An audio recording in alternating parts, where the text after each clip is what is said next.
Hello guys. आप सभी को हमारे YouTube channel legal mindset judiciary पे स्वागत है। और बहुत दिनों बाद मुझे मौका मिला है ख़ासकर बीएसए के लिए लेक्चर रिकॉर्ड करने का। ठीक है, तो जो भी पहली बार इस वीडियो को देख रहे हैं गाइस, आप सभी को रिक्वेस्ट है कि आप इस वीडियो को मोर देन 1.5x में देखिए, तो आपको ये वीडियो बहुत अच्छा लगेगा, क्योंकि मैं नॉर्मली स्लो बात करता हूँ। राइट, ठीक है, आगे चलते हैं। अगर आप देखेंगे तो प्रीवियस क्लास में हमने डेफिनेशंस वगैरह को कवर किया था। ठीक है, तो अभी हम क्या करेंगे, अभी हम आगे बढ़ते हैं। जो क्लास जो चल रहा था उस रिदम को कंटिन्यू करते हैं। हालांकि बहुत गैप हो चुका है, क्योंकि मैं थोड़ा टाइम मैनेज नहीं कर पा रहा हूँ। जो BNSS का भी क्लास हमारा साइमल्टेनियसली चल रहा था। अगर आप देखेंगे BNSS का लेक्चर नंबर 47 तक हमारा कंप्लीट हो चुका है, सेक्शन 191 तक। ठीक है, तो वो तो अलग बात है। तो मैं थोड़ा BNSS में ध्यान दे रहा था।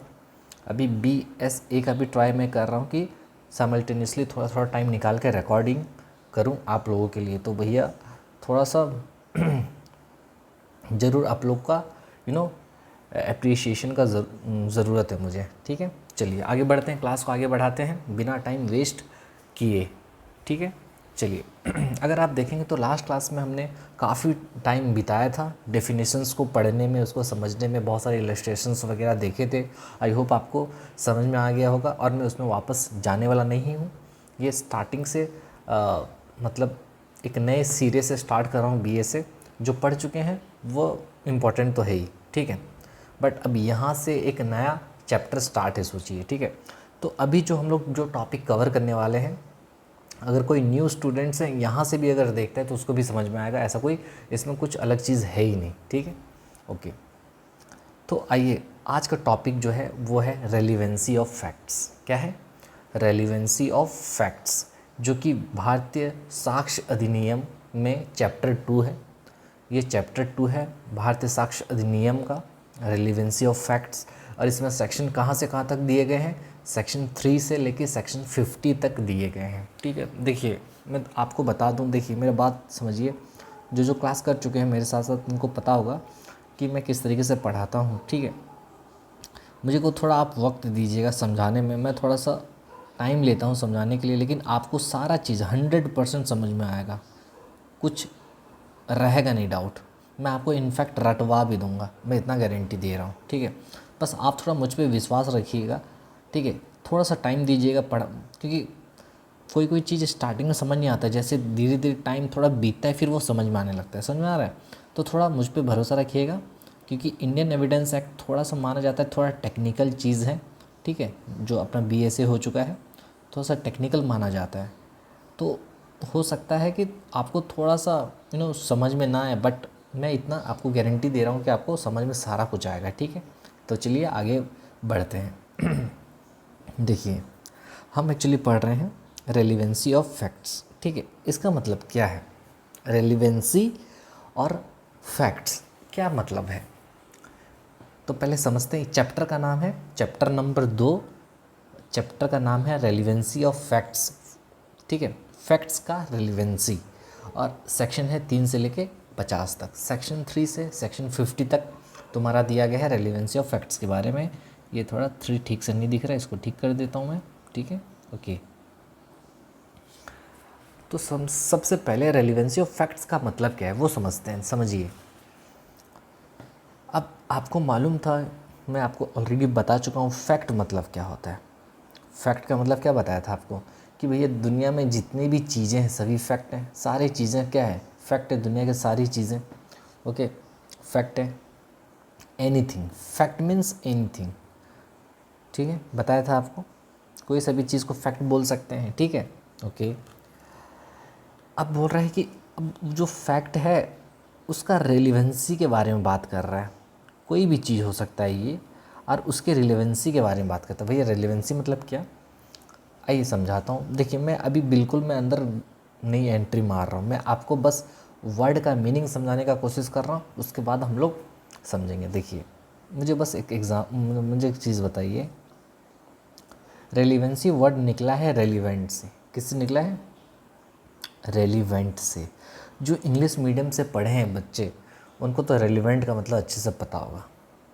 रेलिवेंट का मतलब क्या होता है? जो कि आप कह सकते हो इम्पॉर्टेंट है, ठीक है, एक तरीके से, ठीक है, जो इम्पॉर्टेंट है। फॉर एग्ज़ाम्पल मान लो आप कोई चैप्टर पढ़ रहे हो, ठीक है, बहुत सारी चीज़ें, मान लो 1 से लेके 100 तक क्वेश्चंस दिए गए हैं आपको करने के लिए, ठीक है, एग्ज़ाम में आएंगे इनमें से। तो आप क्या करोगे, 1 से 100 तक के बीच में जो एग्ज़ाम में आने के ज़्यादा चांसेस है आप उसी क्वेश्चंस को सिलेक्ट करके जाओगे, ठीक है, क्योंकि वो आपके हिसाब से रेलिवेंट है, समझ रहे हो? ठीक है, तो समझ में आया? तो आप क्या करते हो, जो रेलिवेंट चीज़ है उसी को पढ़ के जाते हो और जो इररेलिवेंट है उसको छोड़ देते हो। मेरा बात समझो मैं क्या बोल रहा हूँ, है ना? जो आपके लिए सही है, जो आपके लिए इम्पॉर्टेंट है, आप उसको पढ़ते हो।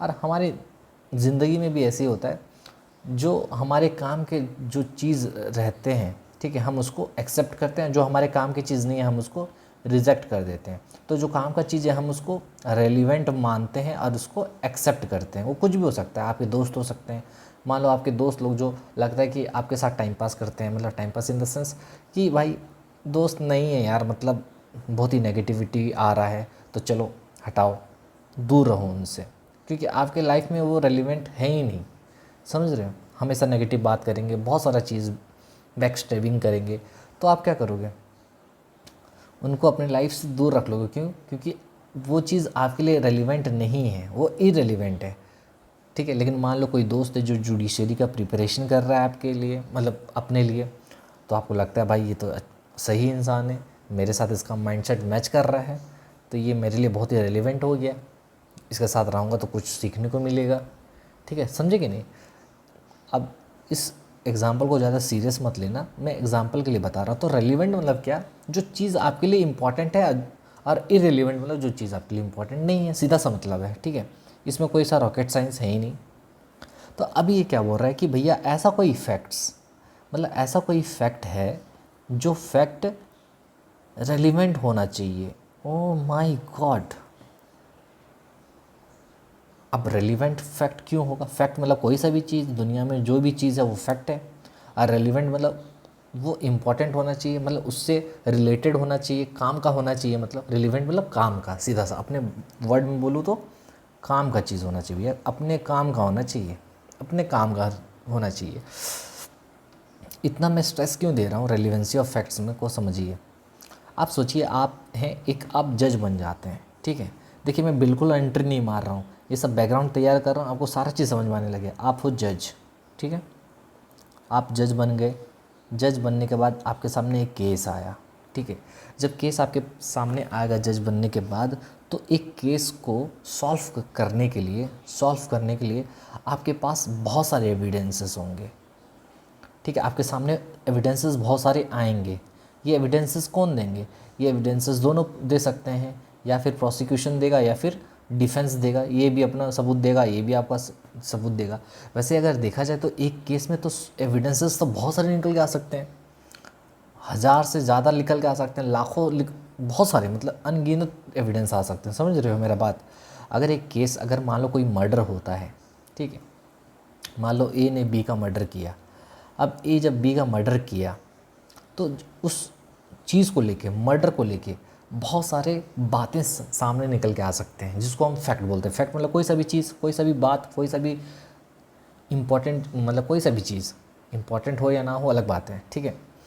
ए अगर बी का मर्डर करता है, ठीक है, ए अगर बी का मर्डर करता है, ठीक है, तो अब मान लो ए अगर बी का मर्डर किया है, ए पर चार्ज लगा है बी का मर्डर का, ठीक है, तो जो प्रोसिक्यूशन है वो हमेशा कोशिश करेगा कि भैया ए को मैं फंसाऊं और इसको क्या करूं, इसको पनिशमेंट दिलाऊं, ठीक है। डिफेंस वहीं क्या करेगा, ए को बचाने का कोशिश करेगा, समझ में आ रहा है?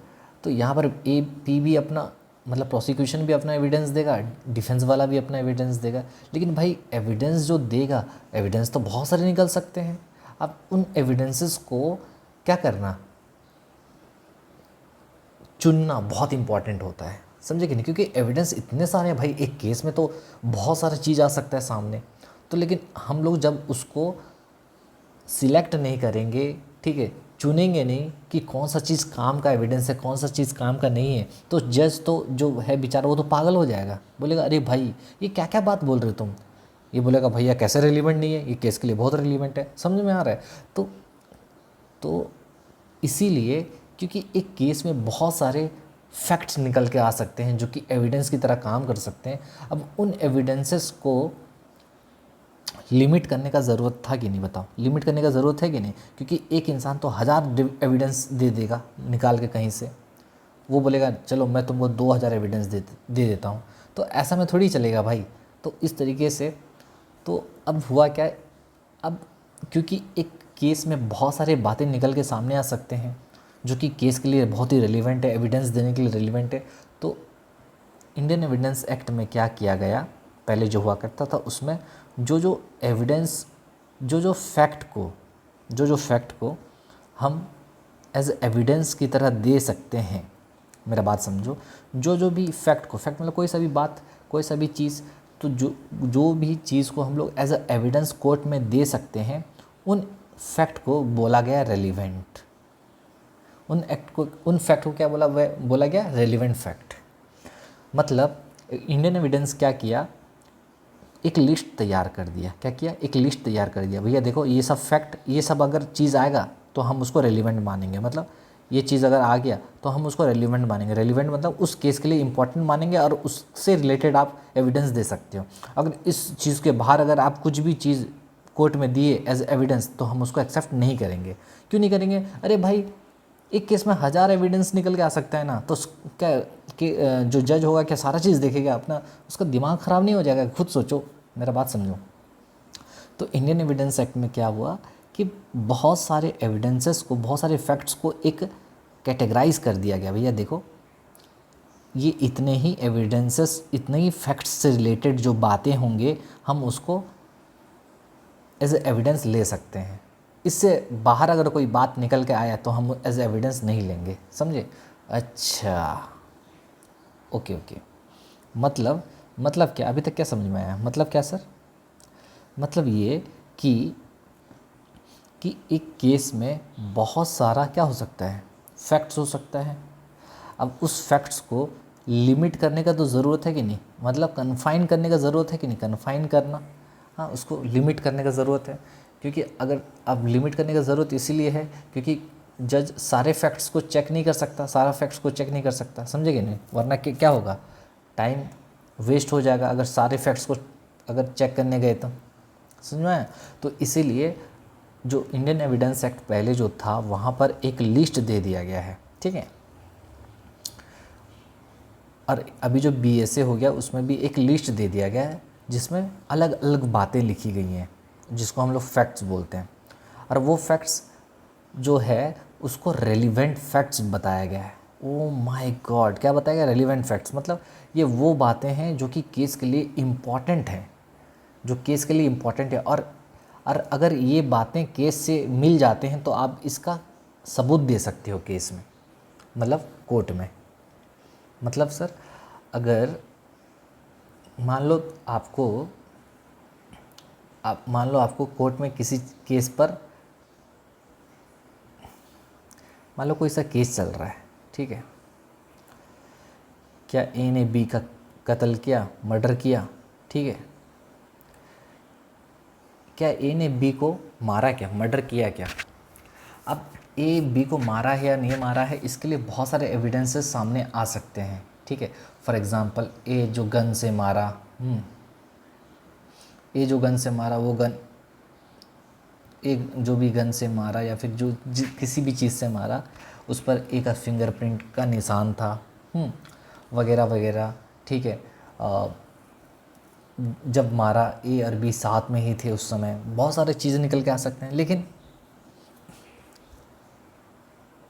इंडियन एविडेंस एक्ट में बोला गया भाई आप एक लिस्ट बना के दे दिया गया, देखो ये लिस्ट है, इस लिस्ट में अगर तुम्हारी बातें आती हैं तो ही आप उससे रिलेटेड एविडेंस कोर्ट में देना। अगर इस लिस्ट से बाहर अगर कोई सा बात आएगा तो हम उसको एज एविडेंस नहीं लेंगे, क्योंकि एक इंसान तो बहुत सारा एविडेंस दे सकता है, ठीक है।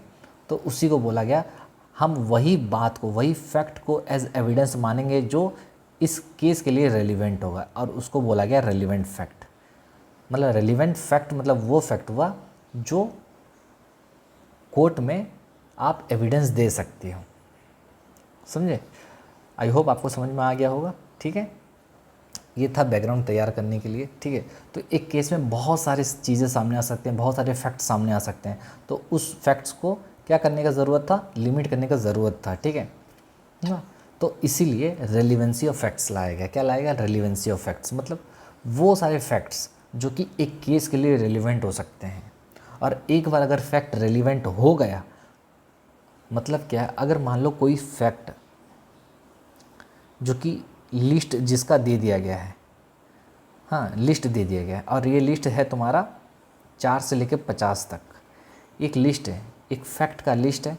इस लिस्ट में अगर आपका फैक्ट फॉल करता है तो हम इस फैक्ट को बोलते हैं रेलिवेंट फैक्ट। क्या बोलते हैं, रेलिवेंट फैक्ट। अच्छा, और रेलिवेंट फैक्ट अगर ये एक बार हो गया, इस लिस्ट में अगर आ गया ये फैक्ट, तो हम क्या कर सकते हैं, आपको अलाउ करेंगे, ठीक है, आप इस फैक्ट का क्या कर दो, सबूत दे दो, ठीक है। इस फैक्ट को एज अ सबूत, एज अ एविडेंस आप कोर्ट में दे सकते हो, ठीक है। तो ये बात है। तो अगर कोई फैक्ट रेलिवेंट फैक्ट बन जाता है, और रेलिवेंट फैक्ट कब बनता है, जब वो सेक्शन 4 से लेके 50 में आ जाता है। अगर कोई बात सेक्शन फैक्ट मतलब कोई सा भी चीज़, फैक्ट मतलब कोई सा भी स्टेटमेंट, कोई सा भी चीज़, कोई सा भी बात, अगर कोई फैक्ट सेक्शन 4 से लेके 50 में के बीच में अगर फॉल कर जाता है तो हम उसको रेलिवेंट फैक्ट मानेंगे, मतलब वो केस के लिए रेलिवेंट हो जाएगा। और एक बार रेलिवेंट हो गया तो कोर्ट आपको बोलेगा ठीक है, आप इसका एविडेंस कोर्ट में दे दो, क्योंकि कोर्ट पहले से मेहनत, क्योंकि लॉ पहले से मेहनत कर चुका है कि कौन कौन से चीज़ों को एज एविडेंस मानेंगे या फिर एविडेंस नहीं मानेंगे, और उसका लिस्ट 4 से 50 में दे दिया गया है। वरना क्या होता, एक इंसान 1000 एविडेंस दे देता, भाई कोर्ट पागल हो जाता देखकर, भाई इसको लूँ कि इसको देखूँ, इसको देखूँ, इसको देखूँ। तो लॉ डिसाइड किया, नहीं भाई देखो, हम इतना एक लिस्ट बना दे रहे हैं, ये लिस्ट में अगर आपका कोई सा भी फैक्ट फॉल करता है तो आप उसका एविडेंस दे देना, हम लोग एक्सेप्ट कर लेंगे। लेकिन इसके बाहर अगर कोई आएगा तो हम लोग उसको रेलिवेंट फैक्ट नहीं मानेंगे। अगर रेलिवेंट फैक्ट नहीं मानेंगे तो आप उसका एविडेंस दे ही नहीं सकते, यानी रेलिवेंट फैक्ट मान लिए तो उसका एविडेंस दे सकते हो। आई होप ये बहुत ज़्यादा मैं अंदर चला गया, समझ में आया, ओके ठीक है। अब समझो, तो अब समझ में आया relevancy of facts. Relevancy of facts मतलब वो फैक्ट जो कि केस के लिए रेलिवेंट होंगे, और एक बार अगर वो फैक्ट्स केस के लिए रेलिवेंट हो गए तो कोर्ट क्या करेगा, आपको अलाउ कर देगा कि आओ आप सबूत दे सकते हो इस फैक्ट का, ठीक है। चलिए, ये है इंट्रोडक्शन। सबसे पहले बता दूं, ये है जस्ट फॉर रीडिंग पर्पस। ये इंट्रोडक्शन जो लिखा हूँ रीडिंग के लिए, ये अगर मेंस में अगर आता है तो आप इसको एक बार रीड कर लेना ताकि एक ब्रीफ इंट्रो लिख सको, ठीक है, ओके। इसको बस एक बार पढ़ना है आपको और कुछ नहीं करना है। देखो क्या लिखा है, वही चीज़ लिखा है जो मैं आपको अभी बताया हूँ। देखो, evidence must be confined to fact in issue in relevant fact, ठीक है। अब देखो, अगर मैं तो इससे क्या चीज़ पता चला कि इस दुनिया में अगर मैं फैक्ट के बारे में बात करूँ, फैक्ट के बारे में, तो 2 ही टाइप के फैक्ट हो सकते हैं हमारे काम के लिए। एक वो फैक्ट जो फैक्ट इन इशू है, क्या है, फैक्ट इन इशू है। सर फैक्ट इन इशू तो भूल गया सर, जिसको हम लोग डिस्प्यूटेड फैक्ट बोलते थे, याद है, डिस्प्यूटेड फैक्ट। हाँ सर, थोड़ा थोड़ा याद आ रहा है। अरे भाई, फैक्ट इन इशू मतलब वो फैक्ट जो डिस्प्यूटेड फैक्ट है, मतलब जिस चीज़ को लेके मेन झगड़ा है। ओ माय गॉड, क्या झगड़ा है सर, मतलब जिस चीज़ के लेके मेन केस हो रहा है। फॉर एग्जांपल यहाँ पर जैसे ए ने बी का मर्डर किया था, तो क्या ए ने बी का मर्डर किया है, ये मेन क्वेश्चन है, यही चीज़ को लेके झगड़ा है। तो किसी भी केस में जो मेन मुद्दा होता है उस मुद्दे को बोलते हैं फैक्ट इन इशू, ठीक है। अगर ए बी को मारा है तो क्या ए ने बी का कत्ल किया है, ये है फैक्ट इन इशू। अगर ए मान लो बी का सामान चुराया है तो फैक्ट इन इशू क्या होगा, क्या ए ने बी का सामान चुराया है, फैक्ट इन इशू, ठीक है। फॉर एग्जांपल ए ने बी का रेप किया है तो फैक्ट इन इशू क्या होगा, क्या ए ने बी का रेप किया है, तो वो फैक्ट इन इशू होगा। समझ में आ रहा है, ओके, समझ गए सर।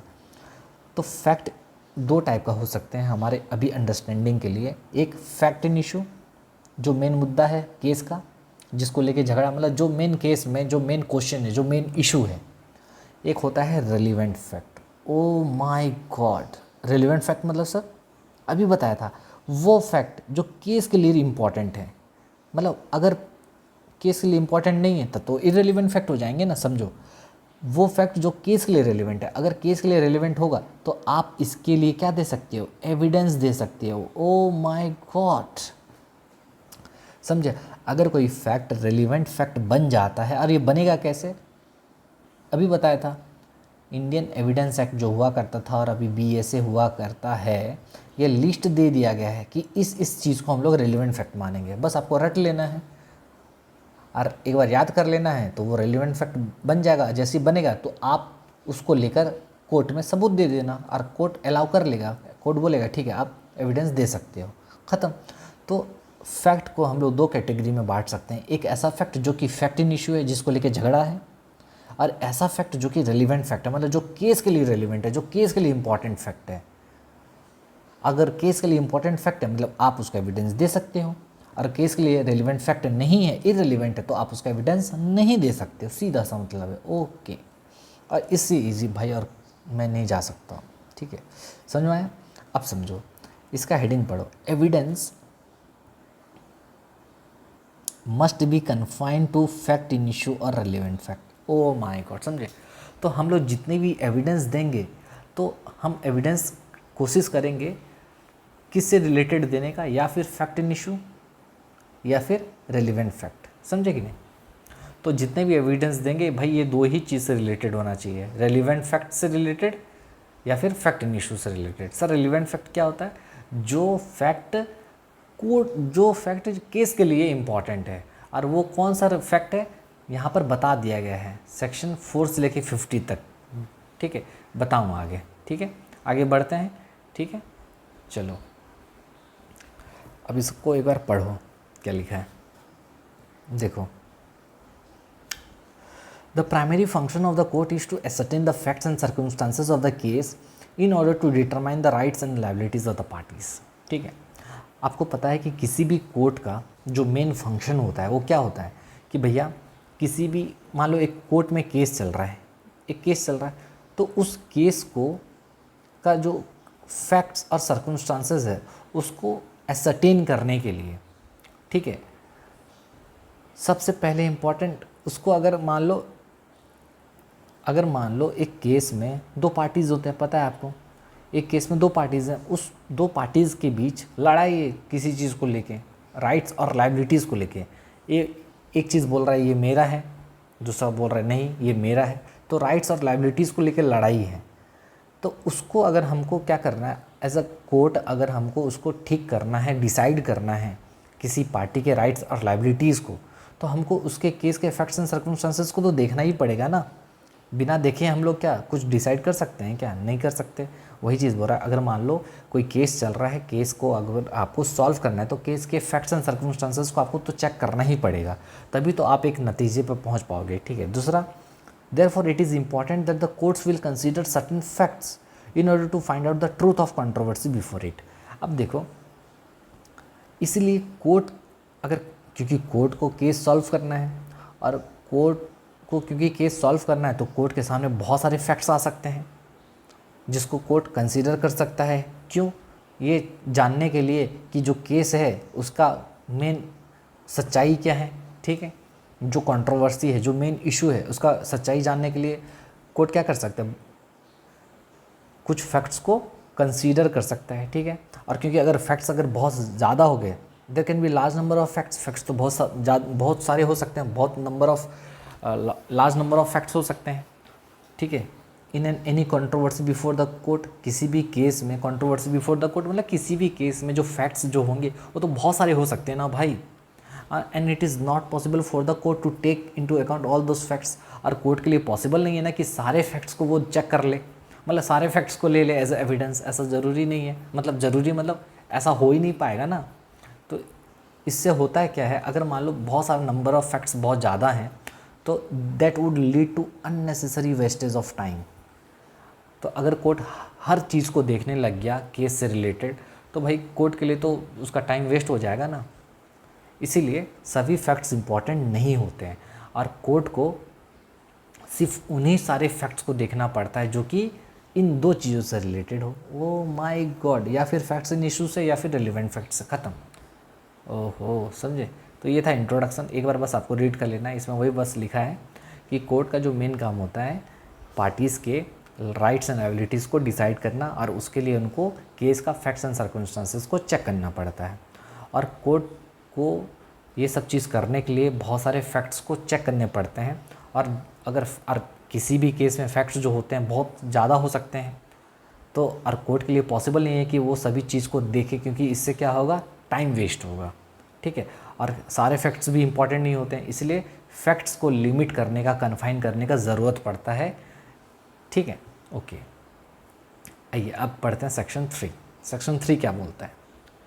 सेक्शन 3 ये बोलता है कि एविडेंस में बी गिवन ऑफ। अब बोलता है कि अब देखो, अब हम लोग स्टार्ट कर रहे हैं। ठीक है, सेक्शन 3 बोलता है एविडेंस में be given of fact in issue और रेलिवेंट फैक्ट्स। सेक्शन 3 जो कि पहले सेक्शन 5 हुआ करता था, ठीक है, वो ये कह रहा है, क्या कह रहा है कि भैया अगर आप कोर्ट में एविडेंस देना चाहते हो तो आप सिर्फ 2 ही चीज़ का एविडेंस दे सकते हो। हाँ, कौन कौन सा बताओ? अभी बताया था, सिर्फ 2 ही चीज़ का एविडेंस दे सकते हो। एक है फैक्ट इन इशू, 2 फैक्ट का एविडेंस दे सकते हो। जब कभी भी आप कोर्ट में एविडेंस देने जाओगे सिर्फ आप 2 चीज़ का एविडेंस दे सकते हो। एक फैक्ट इन इशू जो कि मेन मुद्दा है कोर्ट का, जो मेन इशू है, जिस चीज़ को लेकर लड़ाई है, जो डिस्प्यूटेड फैक्ट है, और एक वो चीज़ जो कि रेलिवेंट फैक्ट है। सर रेलिवेंट फैक्ट क्या होता है? अभी तक नहीं बताया हूँ, बताऊँगा। ठीक है, समझे। तो मैंने क्या कहा कि भैया एविडेंस 2 ही चीज़ों का दिया जा सकता है पूरे इंडियन एविडेंस एक्ट और अपना भारतीय साक्ष्य अधिनियम में। तो आगे चलकर जितना भी चीज़ हम लोग पढ़ेंगे, कोर्ट में जब कभी भी एविडेंस दिया जाता है ये सिर्फ 2 ही चीज़ पर दिया जाता है, एक फैक्ट इन इशू पर और दूसरा रिलीवेंट फैक्ट पर। समझे कि नहीं? ओके, ठीक है। तो 2 चीज़ का आप एविडेंस दे सकते हो, एक फैक्ट इन इशू का और दूसरा रिलीवेंट फैक्ट का। समझ में आया? ओके। आइए सेक्शन 3 पढ़ते हैं, आप क्या कहते हैं। बोलता है section 3 states that in any suit और प्रोसीडिंग। बोलता है किसी भी सूट में या फिर किसी भी प्रोसीडिंग में। सूट मतलब सर सिविल केस का बात कर रहा है, प्रोसीडिंग मतलब भाई क्रिमिनल केस का बात कर रहा है। अच्छा, मतलब भारतीय साक्ष्य अधिनियम ये तो दोनों के में लग जा रहा है। हाँ भाई बिल्कुल, ठीक है। तो बोलता है सेक्शन 3 ये कहता है कि किसी भी सूट में या फिर किसी भी प्रोसीडिंग में एविडेंस जो दोगे वो 2 चीज़ को लेकर दोगे, या फिर एग्जिस्टेंस को लेकर या फिर नॉन एग्जिस्टेंस को लेकर। ठीक है, तो ये इसको स्किप भी कर दोगे तो चलेगा। हमारा मेन मुद्दा क्या है, किसी भी सूट में किसी भी प्रोसीडिंग में जो एविडेंस दिया जाएगा वो एग्जिस्टेंस को लेके दिया जाएगा या फिर नॉन एग्जिस्टेंस को लेके दिया जाएगा। हाँ, कोई चीज़ के होने का या फिर नहीं होने को लेके दिया जाएगा। और वो भी क्या है वो चीज़, वो है एक तुम्हारा फैक्ट इन इशू और दूसरा है तुम्हारा relevant fact. Oh my God, मतलब क्या बोला सेक्शन 3 ये कहा कि भैया किसी भी सूट में, किसी भी प्रोसीडिंग में, किसी भी सिविल केस में, किसी भी क्रिमिनल केस में एविडेंस सिर्फ 2 ही चीज़ों का दिया जा सकता है।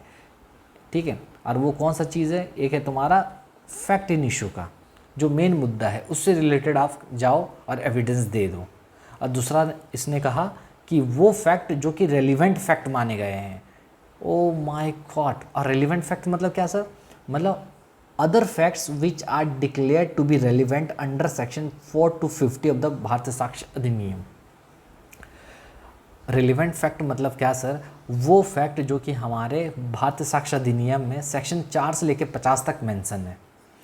तो देखो सेक्शन 4 से लेके सेक्शन 50 तक एक लिस्ट दे दिया गया है फैक्ट का, और वो फैक्ट का जो लिस्ट है ना, हम उसी फैक्ट को बोलते हैं relevant facts. O my God, मतलब समझे, अगर आपका फैक्ट इस लिस्ट में आ गया तो हम उसको क्या बोलेंगे? रेलिवेंट फैक्ट है, मतलब केस से रेलिवेंट है, मतलब केस के लिए इंपॉर्टेंट है भाई। आप अगर एक बार केस के लिए इंपॉर्टेंट हो गया तो आप उसका क्या दे सकते हो? एविडेंस दे सकते हो। अभी बताया था, याद है? इतना जो मैं आपको बैकग्राउंड तैयार किया यही तो बताने के लिए। तो इसमें क्या बोला गया कि सेक्शन 3 क्या कहता है, किसी भी सूट में, किसी भी प्रोसीडिंग में एविडेंस जो दोगे सिर्फ दो ही चीज़ का दे सकते हो, एक फैक्ट इन इशू का, यानी जो मेन केस को लेके, जो मेन केस है जिस चीज़ को लेके उसका तो दे ही सकते हैं क्योंकि मेन केस उसी का है। दूसरा बोला भाई रेलिवेंट फैक्ट का भी आप एविडेंस दे सकते हो। अच्छा, तो सर रेलिवेंट फैक्ट मतलब क्या, वो फैक्ट जो कि भारतीय साक्ष्य अधिनियम में सेक्शन 4 से लेकर 50 तक एक लिस्ट दे दिया गया है और उसी को बोला गया है ये रेलिवेंट फैक्ट है, मतलब ये केस से जुड़े हुए इंपॉर्टेंट फैक्ट हैं, तो आप इससे रिलेटेड एविडेंस कोर्ट में दे सकते हो और कोर्ट अलाउ करेगा। समझ में आ गया? ओके। और आगे लिखा है एंड ऑफ नो अदर्स, दूसरे का नहीं दे सकते, मतलब पूरे इंडियन एविडेंस एक्ट में, पूरे भारतीय साक्ष्य अधिनियम में सिर्फ दो ही चीज़ों पर एविडेंस दिया जा सकता है, या फिर फैक्ट इन इशू या फिर रेलिवेंट फैक्ट, मतलब या फिर नहीं, फैक्ट इन इशू और रेलिवेंट फैक्ट, सिर्फ दो ही चीज़ों पर एविडेंस दिया जा, सिर्फ दो ही चीज़ों का या फिर दो ही चीज़ों पर, जो भी कह सकते हो, सिर्फ दो ही चीज़ों का एविडेंस दिया जा सकता है भारतीय साक्ष्य अधिनियम में या फिर इंडियन एविडेंस एक्ट में। एक है फैक्ट इन इशू और दूसरा है रेलिवेंट फैक्ट। समझ में आ गया? ओके। और रेलिवेंट फैक्ट किसको बोला गया है, वो फैक्ट जो कि सेक्शन 4 से लेके 50 में जिसका बारे में लिखा गया है।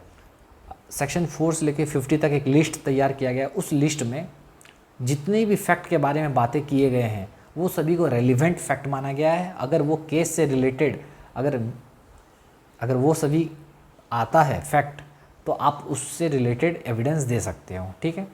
एंड ऑफ नो अदर्स, और दूसरे का नहीं दे सकते। समझ में आया? ओके। इसका मतलब क्या, apart from the above facts, इसका मतलब क्या है, apart from the above facts evidence can not be given to prove any other fact.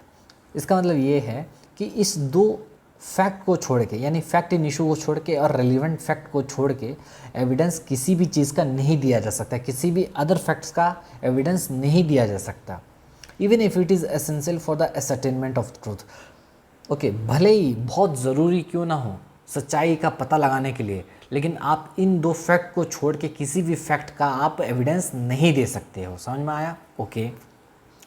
अच्छा, यानी अगर मैं बोलूँ, इसका मतलब क्या हुआ भाई, कि अगर कोई बंदा एविडेंस अगर देना चाहता है किसका, फैक्ट इन इशू का, तो वो कौन सा सेक्शन में देगा, सेक्शन 3 में देगा। अच्छा, और अगर कोई बंदा एविडेंस देना चाहता है रेलिवेंट फैक्ट का, तो वो कौन सा सेक्शन में देगा, 4 से लेकर 50 में देगा। ओ माय गॉड, समझ में आया?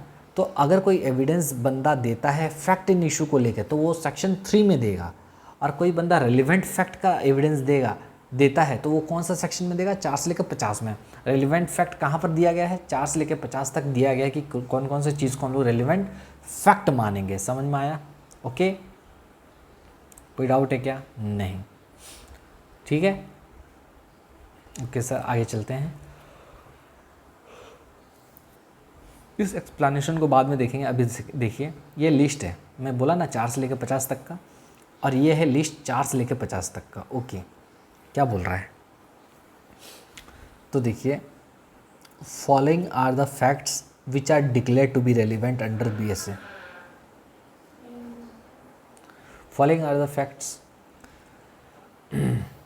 ठीक है, तो ये following are the facts which are declare to be relevant under BSA। तो ये सब लिस्ट दिए गए हैं जिनको क्या माना गया है, जिनको रेलिवेंट फैक्ट माना गया है। रेलिवेंट फैक्ट मतलब ये वो सारी चीज़ें हैं, ये वो सारे फैक्ट हैं जिस फैक्ट को लेके आप कोर्ट में एविडेंस दे सकते हो, ठीक है, और इसके बाहर कोई चीज़ आया तो आप उसका एविडेंस नहीं दे सकते हो। ओ माय गॉड, तो अब ये चीज़ क्या क्या है, चलिए एक बार रीड कर लेते हैं, और यही सारी चीज़ हम लोग एक एक सेक्शन में कवर करेंगे, मतलब आने वाले लेक्चर्स में एक एक क्लास लगेगा सभी पे। समझ में आ रहा है? ओके। सबसे पहला है तुम्हारा facts forming part of the same transaction. इसको बस एक बार रीड करना है, ठीक है, ताकि जब हम लोग आगे एक एक सेक्शंस को कवर करेंगे तो आपको सब समझ में आए, ठीक है। चलिए, पहला क्या है, तो ये लिस्ट कहाँ से कहाँ तक दिया गया, सबसे पहले बताओ, 4 से लेके 50 तक, ठीक है। ये लिस्ट कहाँ दिया गया भाई, ये लिस्ट दिया गया है सेक्शन 4 से लेके 50 तक एक लिस्ट है, जिस लिस्ट को बोला गया है रेलिवेंट फैक्ट का लिस्ट, उसको रेलिवेंट फैक्ट माना गया है। तो पहला फैक्ट का नाम क्या है, facts forming part of the same transaction, ऐसा फैक्ट जो कि सेम ट्रांजैक्शन का पार्ट है, ओके। दूसरा है facts which are occasion cause और effect of the fact in issue, ऐसा फैक्ट जो कि ओकेजन है, जो कि कॉज है, जो कि इफेक्ट है किसका, फैक्ट इन इशू का, सेक्शन 5 उससे रिलेटेड है। ये सब चीज़ हम लोग एक एक सेक्शन में कवर करेंगे, ये सब मैं आपको बस बता रहा हूँ। अगर शॉर्ट नोट्स में आ गया रेलिवेंसी ऑफ फैक्ट्स को लेके तो आपको ये सब चीज़ लिखना पड़ेगा। आगे चलकर फिर ये लिस्ट के बाद हम लोग पढ़ेंगे रेलिवेंसी क्या होता है, फिर एडमिसिबिलिटी क्या होता है, उसके बाद हम लोग फिर आगे कंटिन्यू करेंगे। चलिए, ये छोटा ही क्लास होगा वैसे तो पहला क्या, ये सब अगर आप, मैं बोलूँ, अगर आप इस चीज़ को रट्टा मार लोगे ना, आने वाला लेक्चर आपके लिए बहुत इंपॉर्टेंट होगा, मतलब आपके लिए बहुत आसान बन जाएगा। तो याद करो, पहला क्या है, facts forming part of the same transaction, हम इसको प्यार से बोलते हैं रेस जेस्टे, क्या बोलते हैं, बहुत लोग इसको रेस गेस्टाई भी बोलते हैं, ठीक है, इसको क्या बोलते हैं, रेस जेस्टे भी बोलते हैं, रेस गेस्टाई भी बोलते हैं, ठीक है, पहला वाले को। तो facts forming part of the same transaction. दूसरा है तुम्हारा facts which are occasion cause और effect of the fact in issue. तीसरा है motive preparation conduct of the party. अब देखो, खुद दिमाग लगाओ, किसी केस में पता चला कॉज या फिर इफ़ेक्ट, तो रिलेवेंट होगा कि नहीं, ऑब्वियसली रिलेवेंट होगा कि क्यों मारा गया, कारण क्या था मारने के पीछे, मारने के बाद ये इफ़ेक्ट क्या हुआ, जहाँ पर उसको मारा गया तो वहाँ पर खून का निशान लगा है, हाँ स्ट्रगल का निशान है, तो ये इफ़ेक्ट बताता है, तो वो भी केस के लिए रिलेवेंट होगा कि नहीं होगा। तो इसको डिटेल में पढ़ेंगे, आप टेंशन लेने का नहीं है, बस मैं आपको ये बता रहा हूँ कि आपको ये सब चीज़ याद करना है। पहला क्या है, facts forming part of the same transaction. दूसरा है facts which are occasion cause और effect of the fact in issue. तीसरा है motive preparation conduct of the party. Oh my god, याद आया दया, इसके इस मर्डर के पीछे का मोटिव खोजो। ओ माय गॉड, अब याद आया। जितने भी क्राइम थ्रिलर मतलब थ्रिलर मूवी देखोगे तो पुलिस वाला एक ही चीज़ खोजता है, और वो क्या खोजता है, मोटिव, मोटिव, ठीक है। और वो मोटिव किस हिसाब से खोजता है, वो भारतीय साक्ष्य अधिनियम को ही फॉलो करता है, वो इंडियन एविडेंस एक्ट को ही देखता है, तभी तो मोटिव खोजता है। अब मोटिव यहीं से तो आया, और क्योंकि मोटिव एक बार पता चल गया तो फिर उसको वो क्या कर सकता है, उसका एविडेंस दे सकता है, ठीक है। फॉर एग्जांपल एक केस हुआ था जहाँ पर एक बॉयफ्रेंड था और एक गर्लफ्रेंड थी, मतलब एक दूसरे के लिए बॉयफ्रेंड गर्लफ्रेंड थे, ठीक है, लड़का लड़की। अब होता क्या है, इन लोगों का सेक्सुअल इंटरकोर्स होता है और ये प्रेग्नेंट हो जाती है, लेकिन इन लोगों शादी किए नहीं रहते हैं। अब ये इसको एक्सेप्ट नहीं करता रहता है, समझे कि नहीं, क्योंकि एक्सेप्ट इसलिए नहीं करता क्योंकि सोसाइटी में इसका नाम बदनाम होगा, ठीक है, ऐसा कुछ रहता है स्टोरी। फिर लास्ट में ये बंदा क्या करता है ना, किसी दिन एक दिन ये अकेले घर पे रहती है, जाता है उसका मर्डर करके चला जाता है ताकि ये बदनाम ना हो, समझे। तो इससे पीछे का मोटिव अगर देखोगे तो पता चल जाएगा कि मोटिव क्या था। कि भैया इसको और डिटेल में पढ़ेंगे, ठीक है, तो बस मैं एक रफ़ आइडिया दिया कि मोटिव यही था कि वो सोसाइटी में अपना इज्जत को बचाना चाहता था, इसलिए वो अपनी गर्लफ्रेंड को मार दिया, समझे कि नहीं। तो ये सब चीज़ को देखा जाता है। तो ये सारे लिस्ट हैं जो कि एक केस के लिए बहुत ही रेलिवेंट माने जाते हैं और जिनका एविडेंस आप कोर्ट में दे सकते हो। इसलिए आप देखोगे जितने भी क्राइम थ्रिलर मूवीज़ में, ओके, पुलिस वाला हमेशा एक ही चीज़ खोजता है, मोटिव क्या है खोजो, ठीक है। लेकिन इसके अलावा बहुत सारा चीज़ है और वो चीज़ इतना सारा है, ठीक है। ओके सर, समझ गए, समझ गए, समझ गए सर, ओके। तो चलिए आगे इसको बढ़ाते हैं, इसको मिटाते हैं, वैसे सारा चीज़ को मिटाना पड़ेगा मेरे को, ठीक है। तो क्या क्या पढ़े, पहला facts forming part of the same transaction, वो फैक्ट्स जो कि सेम ट्रांजैक्शन के पार्ट हैं, इसको तो अलग से बताऊंगा, अभी समझ में नहीं आएगा। दूसरा है facts which are occasion cause और effect of the fact in issue.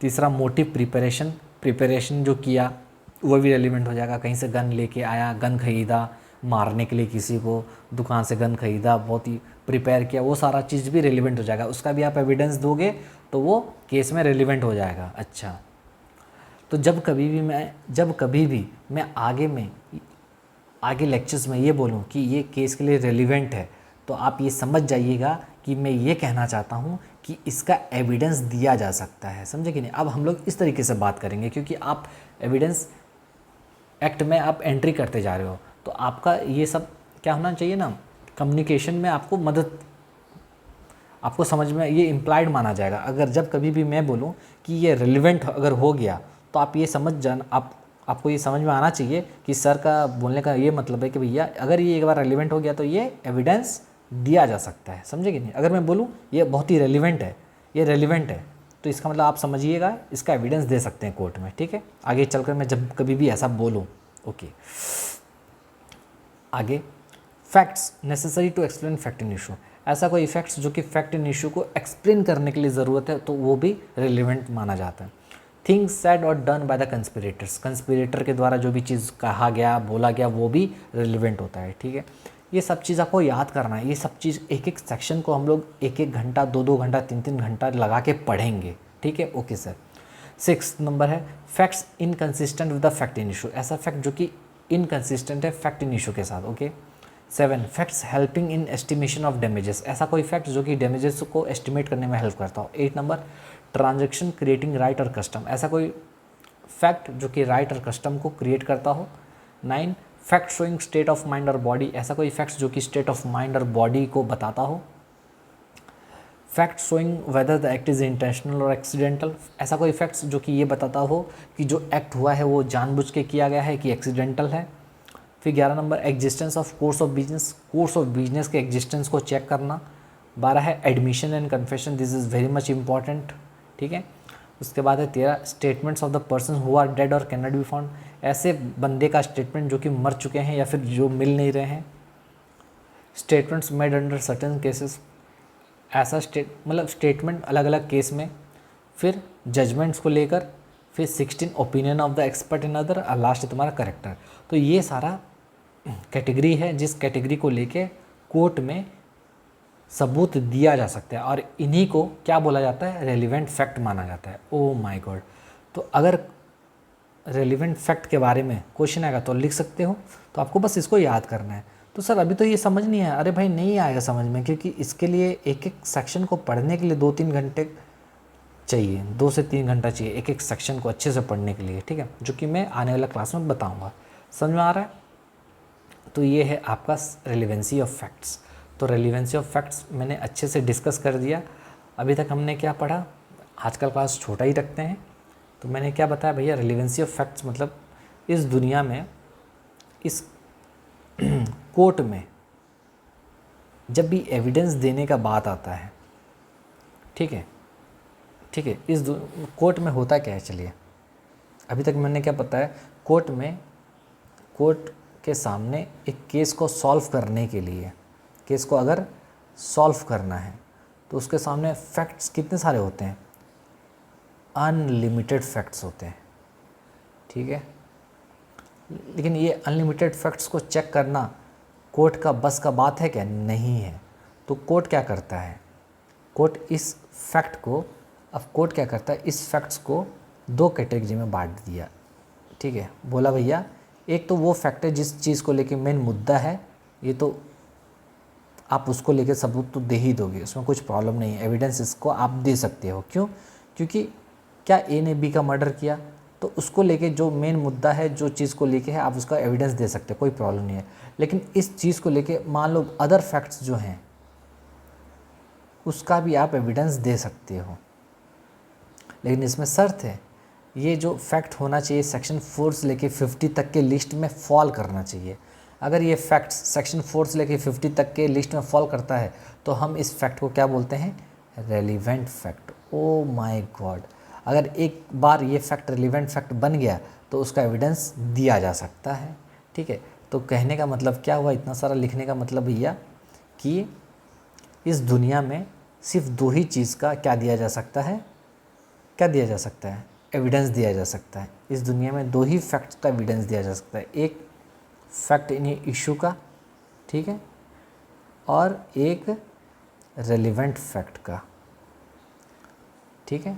Fact in issue का अगर जब भी एविडेंस देंगे हम लोग अंडर सेक्शन 3 में देंगे, और रेलिवेंट फैक्ट का जब भी हम लोग एविडेंस देंगे वो सेक्शन 4 से लेके 50 तक किसी भी सेक्शन में फॉल कर सकता है, क्योंकि डिपेंड करता है कि कौन सा सेक्शन में आपका रेलिवेंट फैक्ट फॉल कर रहा है।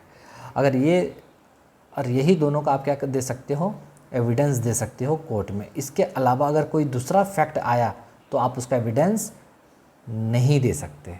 तो सिर्फ दो ही चीज़ का एविडेंस दे सकते हो कोर्ट में, एक फैक्ट इन इशू का जो कि अंडर सेक्शन 3 में, और एक रेलिवेंट फैक्ट्स का जो कि सेक्शन 4 से लेके 50 में दिया गया है। तो जो भी फैक्ट 4 से लेके 50 में दिया गया है उसको रेलिवेंट फैक्ट बोलते हैं, यानी उस चीज़ का आप एविडेंस कोर्ट में दे सकते हो। ठीक है, ओके, तो यहीं तक पढ़े।